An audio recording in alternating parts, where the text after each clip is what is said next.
Most yoga teachers have it completely backwards when it comes to teaching athletes. They think they need to become more technical, more complex, more sophisticated. They spend hundreds of dollars on sports anatomy courses and biomechanics certifications, trying to speak the language of strength coaches and physical therapists. But here's what 20 years of teaching everyone from weekend warriors to NFL players has taught me. That approach is not just unnecessary, it's actually pushing athletes away. I'm Sage Rountree, and I help yoga teachers build sustainable, profitable practices working with athletes.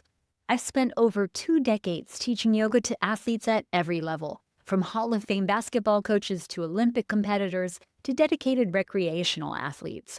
I've also trained hundreds of yoga teachers to work successfully with athletic populations. Today, I'm going to show you the single biggest mistake yoga teachers make when working with athletes, why it's costing you clients and credibility, and a surprisingly simple shift that changes everything. By the end of this video, you'll understand why less is actually more when it comes to teaching athletes. Here's the mistake. When yoga teachers want to work with athletes, they try to become more like the other professionals on the athletic training team. They think I need to know as much anatomy as the athletic trainer, understand biomechanics like the strength coach, and use scientific terminology to be taken seriously. So they study muscle actions and movement patterns. They learn to speak in terms of anterior pelvic tilt and glenohumeral rhythm. They design elaborate sequences that target specific muscle groups used in different sports. They essentially try to turn yoga into another form of athletic conditioning. I made this exact mistake early in my career. When I was invited to teach the UNC football team, I spent weeks researching football-specific movement patterns. I studied the biomechanics of different positions. I planned sequences targeting hip mobility for linebackers and shoulder stability for quarterbacks. I memorized anatomical cues to prove I understood their bodies. I walked into that locker room ready to impress them with my sports science knowledge. Here's why this approach backfires. Athletes already have people telling them about their bodies. They have strength coaches programming their workouts. They have physical therapists managing their injuries. They have athletic trainers monitoring their recovery. They have sports medicine doctors analyzing their biomechanics. What they don't have is someone helping them find balance, someone teaching them how to actually rest and recover, someone giving them permission to not push and perform for once. When you try to be another technical expert on their team, you're offering more of what they already have. You're adding to their mental load instead of providing relief. You're giving them another voice telling them what's wrong with their bodies and how to fix it.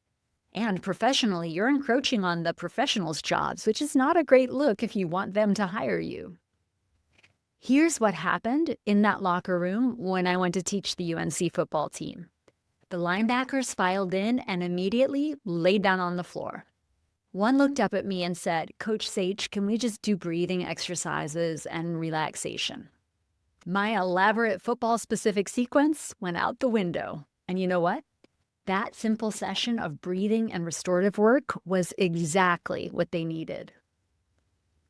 So here's the fix. Instead of trying to be more complex and technical with athletes, become radically simple. Instead of adding more intensity to their training, provide the missing piece of balance. Your value to athletes isn't your ability to understand their sport better than they do. It's your ability to offer something completely different from everything else in their training. You're not there to optimize their performance through complex biomechanics. You're there to help them recover, find balance, and access their mental game. This means using simple language instead of anatomical terminology. It means teaching basic practices instead of advanced poses. It means focusing on how things feel instead of how they look. Think about it this way. Athletes spend all day being told to push harder, go faster, lift heavier. They're constantly being optimized and analyzed and corrected. What they need from yoga is permission to simply be with their bodies without having to achieve anything. They don't want to have more of the same language around their bodies, and they don't care about your knowledge of anatomy. I've been working with UNC football since 2009, and only once, literally once, did the players ask me to use anatomical terms. It was summer school, they had a test in their anatomy class the next day, and they wanted the yoga practice to be exam review. That was actually quite sweet, but it's happened only once in my whole career.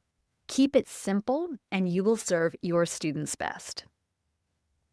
When you make this shift from complexity to simplicity, everything changes.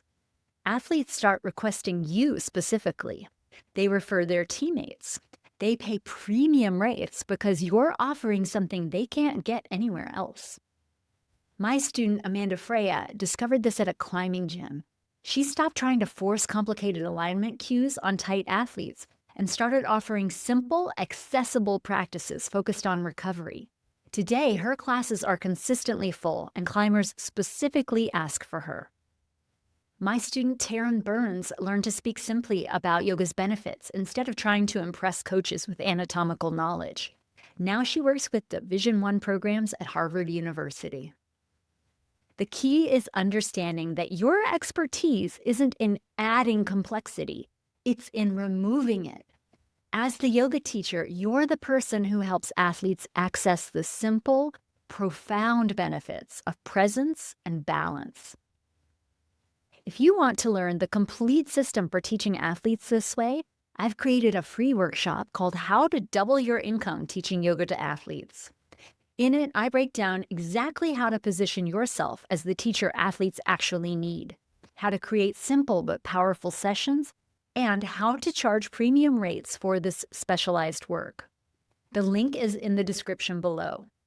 I've also got a link there to join The Zone, my free community for yoga teachers, where we discuss these concepts and support each other in building better teaching practices.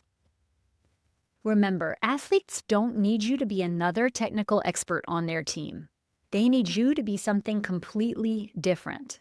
They need someone who helps them find balance, recover better, and remember they're human beings, not just athletic machines. If you found this valuable, please like this video and subscribe to the channel. I share strategies for building a sustainable yoga teaching career every week. Drop a comment below and tell me, have you ever felt pressured to make your teaching more complex for athletes? I read every comment and I would love to hear your experience.